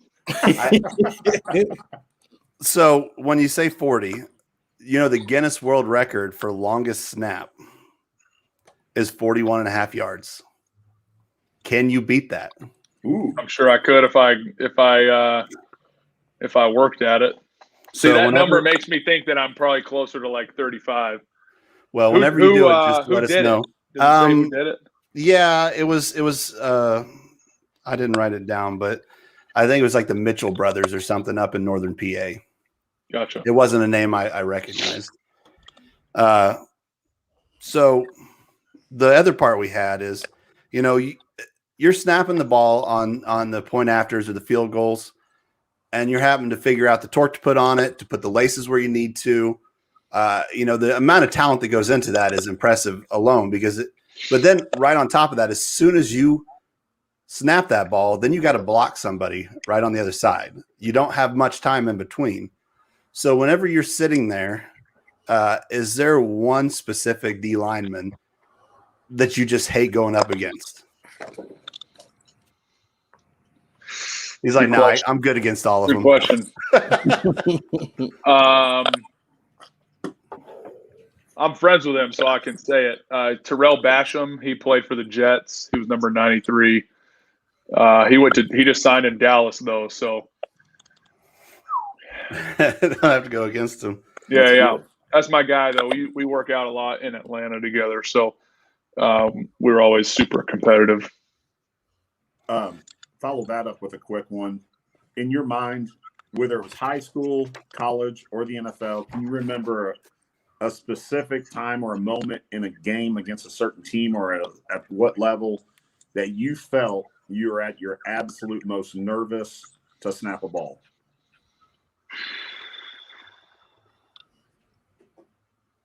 Probably. I don't know. That's a great question. I think just because I work on the mental side of it so much, to where I try not to let that affect me a lot. But I mean, probably some big kicks at LSU. Like we had a couple game winners. Florida, my junior year, we played in the swamp, beat them on a 50-yarder. Probably my first snap as a Bill. I mean, even though it was a preseason game, we were always told that, and it's true, but we were always told, you know, coming into the league that, you know, no matter how big the game was you played in college, national championship 4 years in a row, you know, the biggest game of your life is that first preseason game. And it was every bit true. Because I remember being just nervous and anxious in general for it. So probably that. But I think once I got a couple games under my belt in Buffalo, you know, it really calmed down and I kind of got in a groove, and it's kind of been that way ever since. So nice. Well, that's awesome. A couple light questions. So whenever Buffalo plays Miami, who are your parents rooting for and which jersey they have on? Mom's got the split jersey. There you go. I was wondering. Yep, Mom's got the split jersey. And I think Dad wears white or something. I don't even know. And I think he wears like a one shirt and another hat. There you go. Nice. That's got to be pretty neat for your parents, though, to have not only two sons in the NFL, but to have them to where they play twice a year. Yeah, they very cool. Something we definitely don't take for granted. But they had never missed a game until this year, until they couldn't go. Oh, so I think that hurt a little bit, but hurt them, But I guess it hurt me too. But that had to be just. It was. I told him in the beginning. I said, if fans are allowed, knowing Blake is going to be in Miami, or wherever he ended up. I think it was before. I told him this before the draft. I said, y'all try to make as many of his games as you can, because he needs you more than I do. So that's what I told him. They ended up being able to go to a lot of their games, obviously, because they had fans allowed for the whole season. But it's my dad had it all planned out when the schedule came out. Because it actually made it a little easier on them this year because we had a lot of primetime games. Mm-hmm. So there was only, I want to say there was like 5 or 6 weeks where they would actually have to be split because we played at the same time. So or one place or another. It was quite a bit of travel. Yeah, they love it though. I mean, they're empty nesters now, so they work real hard all year to be able to do that. So they crush it though. They love it. So that kind of for 4 years they traveled down to Baton Rouge on Saturday or wherever Blake was playing, and then they'd come to wherever I was on Sunday. So it just shows the dedication for sure. And if at any given point in time we hold you too long, I don't have a lot left, but if you have to go, let us know. But that kind of sparked 2 questions on me. One, with the COVID and the no fans, sure. Just watching the game on TV with utter silence was weird for me. But what was that like from the player perspective with no cheering fans whatsoever? And I don't think Buffalo did they pipe in anything, cheers or anything? I think they piped in a little bit, but it was definitely weird. I mean, it took some getting used to. I'm trying to think. We played the first game against the Jets at home, so that was weird. And then we had fans in Miami. And I think we came back and played the Chargers, maybe the 3rd game of the season. I can't remember. But once we kind of came back and we had that second game, it was the Rams. Or the Rams, Yeah. LA. I just watched that the other day. It was, we handled it a little bit better. But, it's just weird. I mean, you can't – the highs aren't as high, in terms of celebrating and stuff like that, which is what you miss. I mean, that's a huge reason that you play the game. So, to experience those huge plays with the fans and with your teammates. So, it was great. We made the most of it. And, I think just the biggest, the most unfortunate part of this year was that the fans couldn't see how great of a season we had. And, it's one thing to, experience it on TV and, like they had to this year. Some people traveled, to Arizona or wherever if a visiting team could have fans. But I think, getting the Mafia back in the stands, I think is priority number 1. I'm actually a founding sponsor of the Bills Mafia. Back before 26 shirts started, it was Del Reid and a few people. He got on and said, "Hey, I want to start a charitable organization here." So I sent him some money, and he turned it into something great. It was me and a whole bunch of people, but he's a good dude. He started something great there. So yes, he did. That's why we have to introduce Patrick as a Bills Mafia Don. Yeah, I don't think anybody in Buffalo would agree with it, but I've been diehard Bills fan since the late '80s. So I know there's a lot of comments coming on there, Reid. Everybody appreciates you coming on the show. I work on the road, and my son, he's 6.5 years old, and he told me to tell you hi. So what's his name? Seeing you on there. What's his name? Cashton. Hey, Cashton. Tell him I said hey. All right, that's awesome. And my baby is also excited for this, but my baby is a PlayStation 5, so it doesn't count. Got my Xbox sitting right here across from me. Nice. I do have one, though. Do you remember the old lineman competition? Is like their kind of Pro Bowl thing where they like weightlifted and had their own little set of. I mean, it's ringing a bell. Do you wish they bring that back? And how hard would you crush it? Would you just destroy it? What remind me what it was? The only one I really remember is they had the bench press. Because I remember one year Larry Allen just destroyed everybody. It wasn't even close. I mean, I'd give it my best shot, but I don't know how I'd stand up against some of the O linemen. If you would humor me for 1 second, now that we're talking about children, my kids would be very upset if they didn't get to do this. So that's why you don't tell them. All Bills fans. I think that's about the only reason I had kids, is so I could have a bunch of Bills fans. Are they all Bills fans? Oh yeah, they are. Yeah. Nice. Listen, Reid, I went up there to visit. They better be at Christmas time, and every single kid had on either Bills pajama pants or a Bills sweatshirt or a Bills hat. I love it. Yeah. See, I don't have kids, but I had younger siblings, and I thought I was raising them right. I thought they were all going to be Packers fans, but as soon as my sister got married, she's like, "Ooh, go Steelers!" I was like, "Since when?" How do you even know? My dad's a Chiefs fan, so I'm surprised he put up with me because, like I said, ever since I was a kid, it's been Buffalo. So, back on track. Is the Ferguson long snapping dynasty at LSU the greatest college football dynasty of all time? I mean, if it's not even a question. I didn't think so. 8 straight years Not even a of question. Ferguson. 8 straight years. I was about to say, the kid that's there now is from the same high school. Oh, no kidding. Wow. Yeah. So Buford is just killing it in long snapping. I'm telling you. Yep. So you were just married. It's actually June of last year, right? Yep. Congratulations on that. And again, your kid's right on the way. Congratulations on that too. So what was the toughest part of planning a wedding during COVID? Well, great question. So we got engaged last February 1st, 2020. Had no idea what COVID was. And we were planning to get married on the same day that we did get married. But we were planning to get married in Texas, where my wife's family's from. And, 150, 200 people there, big party, over the summer. And we were going to get it. It was kind of a short turnaround, but we wanted to do it before the season, so we didn't have to wait, till the next off season, a year plus to get married. So we both wanted to kind of get it done so she could move up here with me for the season and stuff. So,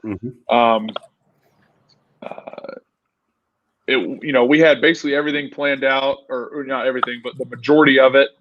And then, COVID hit, a lot of stuff started getting shut down, and it kind of forced our hand to adjust. We postponed till this March that just passed, and we were just going to do a small family wedding, and we were going to do a bigger normal wedding in March after the season, assuming that vaccines and restrictions and stuff would all be laid out and, kind of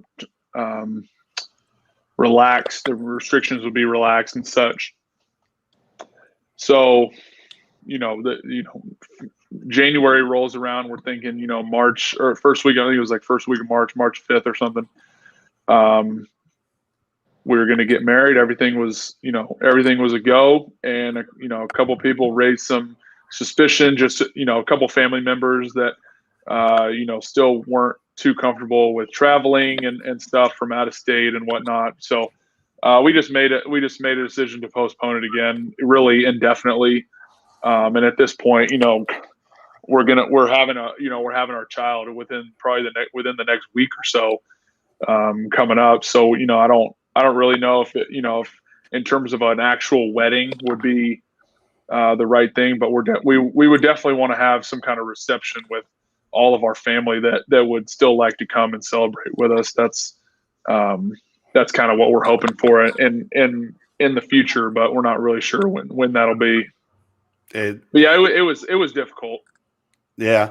My brother also I watched him postpone his wedding like 3 or 4 times, and finally it was just like, I think they called me up on a Wednesday, said we're getting married on Saturday, and it was just parents and siblings, and we knocked it out. We got married at the beach with 10 people. So, yeah. So 14 days to flatten the curve wasn't really working out too well.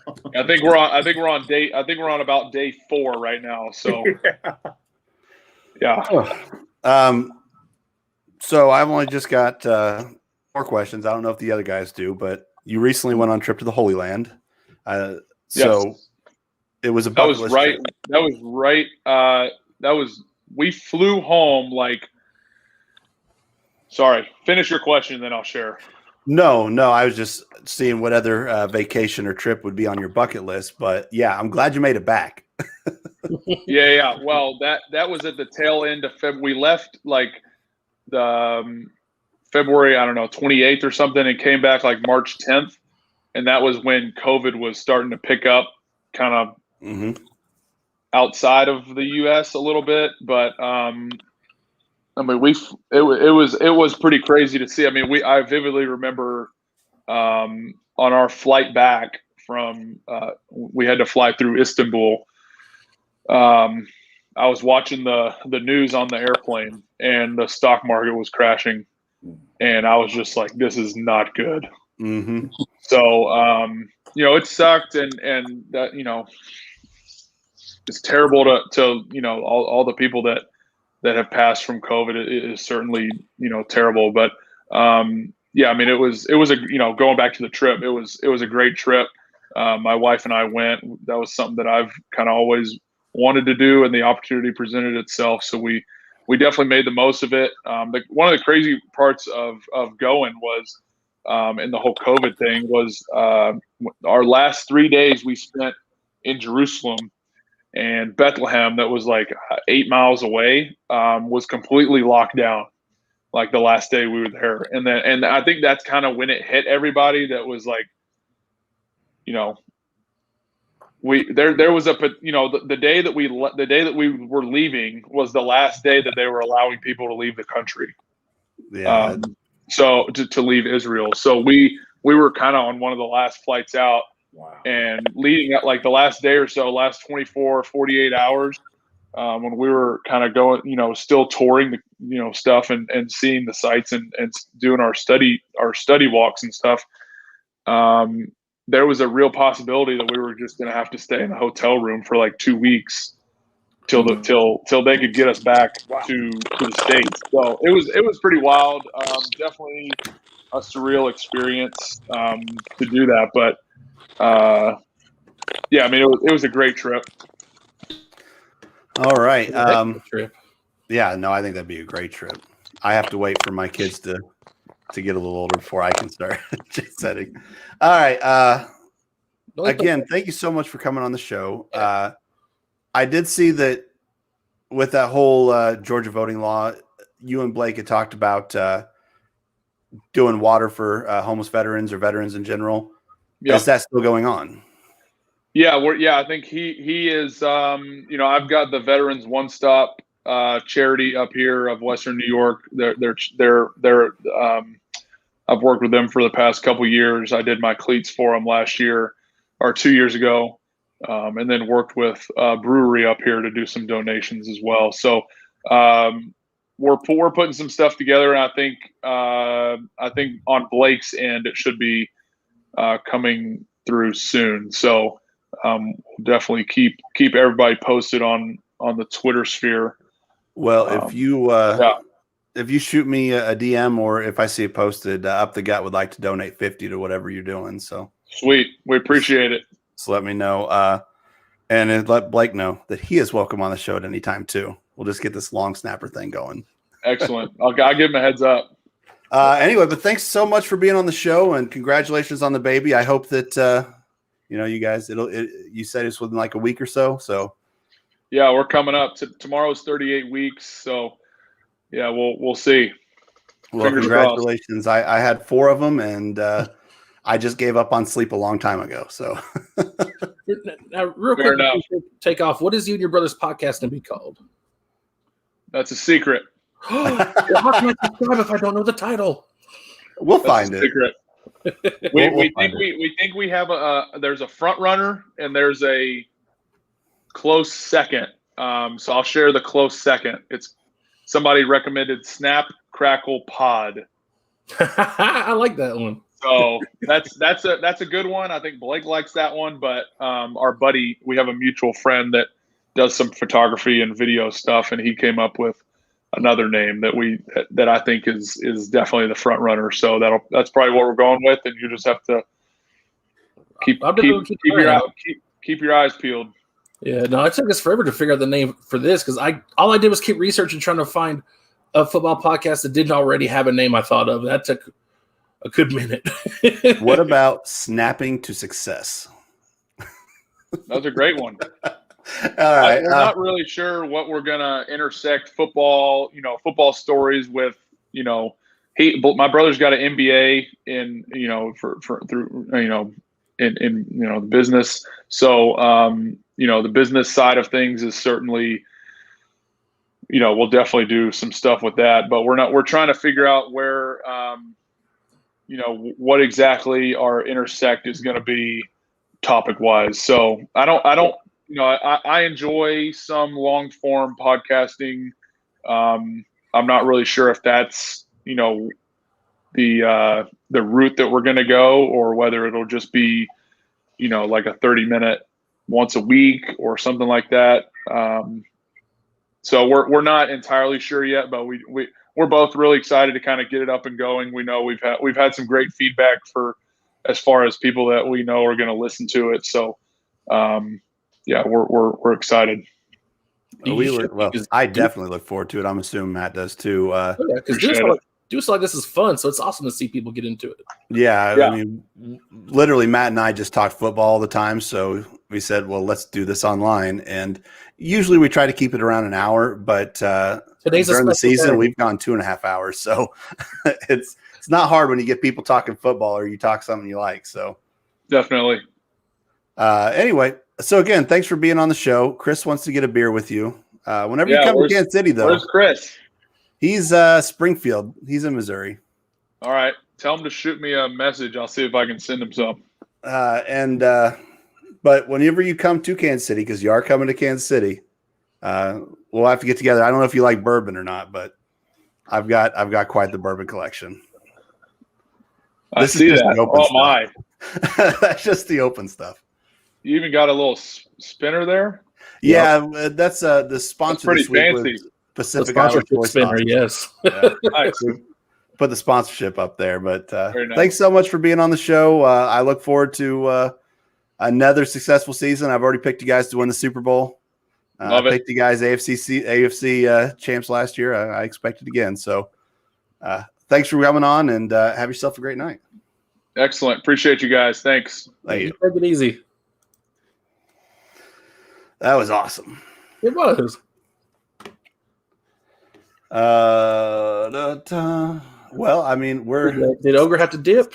Yeah, his phone was it was starting to make noises. I was getting ready to kick him off anyway, and then he froze. So I didn't even hear it. Holy crap. Not to be rude, but it was starting to do a little bit of the stuff. Yeah.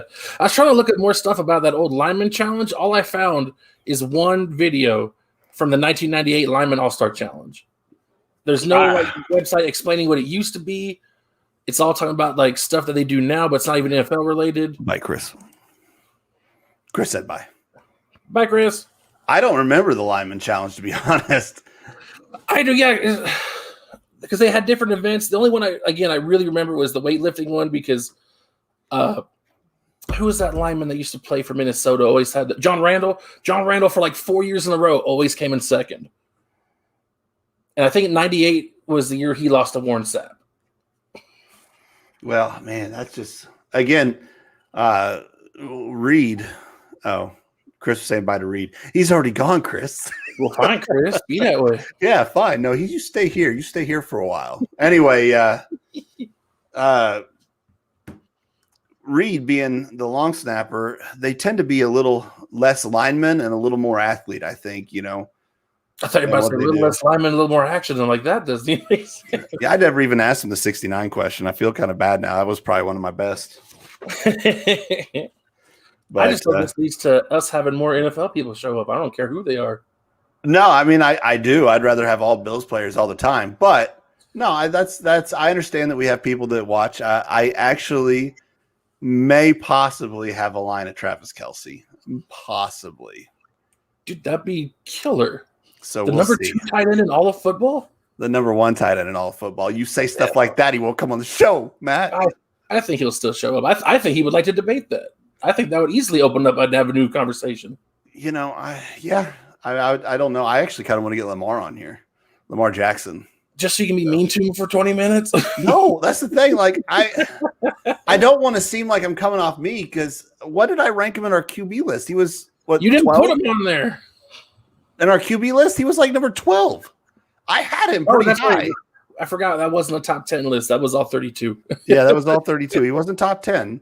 But I think, and I don't think that's all him. I think a big part of it is what they allow him to do. He has such a talent at running and what he can do there that they just want to keep doing that. And that's stuff I talked to him about. But yeah, one step at a time. Yeah. I think having Reid on here was great. He's a great interview. He was. So, and just a heck of a guy. I mean, he come on our show and we're nothing special. So, well, we are just. Well, I mean, you are. I'm just here. You are what makes this show. Yeah, if you go by Archibald, we just have probably like 9 million subscribers. I don't think that's true at all.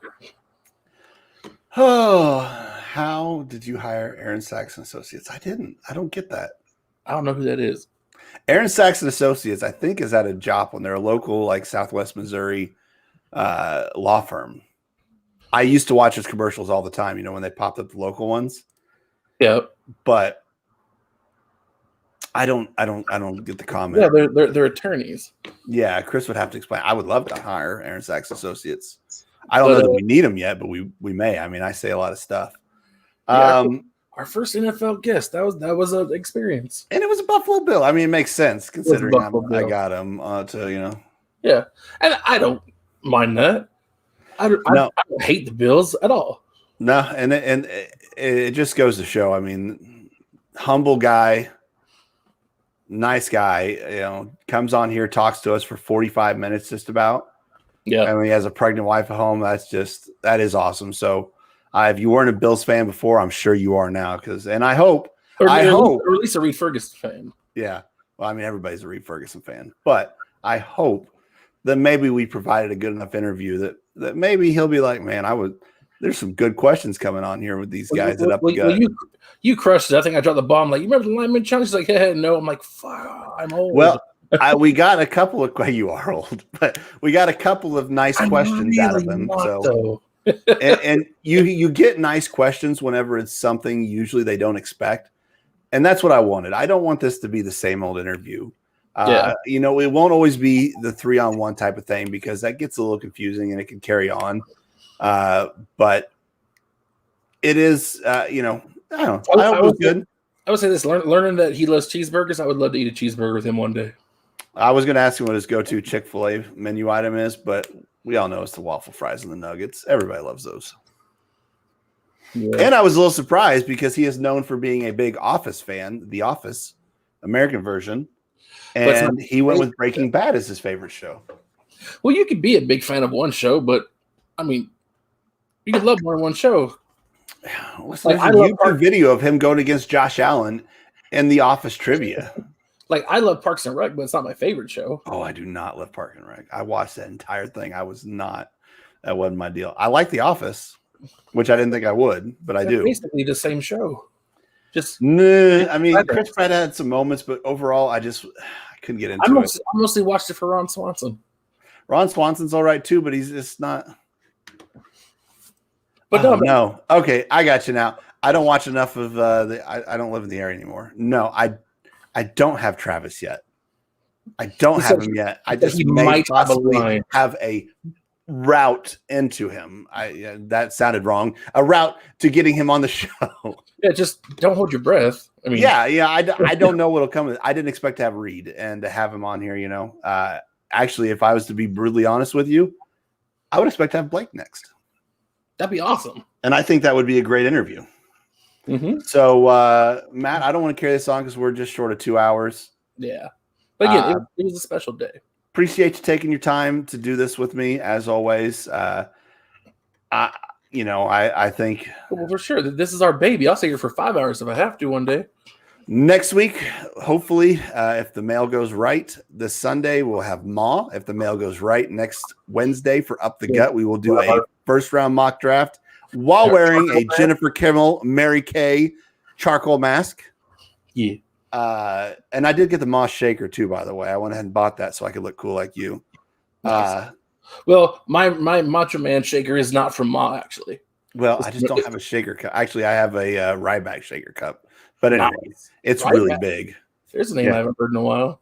I mean, I got the big guys pre-workout stuff. Anyway, don't forget our sponsorship in Pacific Island Soy Sauce, PacificIslandsauces.com. Pacific Island Support them.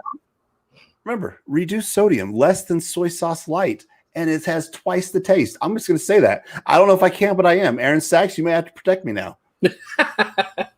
Anyway, other than that, Taste Bud guys, Tormented Gaming, Outside the Narrative will be back. It's on hiatus. Follow Reid Ferguson on Twitter. Actually, hold on. I think I have that. Sorry, I should have been ready. I got so distracted. Reid Ferguson, Buffalo Bills, at SnapFlow69. Watch for him to donate if you guys want. Up the Gut will be donating $50 to their veteran water, homeless, whatever it turns out to be. You guys should do it too. Let's help them out. Other than that, Matt, do we have anything else? That's a lot of information. We covered a lot today. It was a really good show with a really, really special guest. The only thing left is the only request I ever have of our fans. If you do nothing else, if you don't subscribe, which you should. If you don't hit that notification bell, which you should. If you don't do anything else for us, do this one last thing. Tell your moms about us. I did.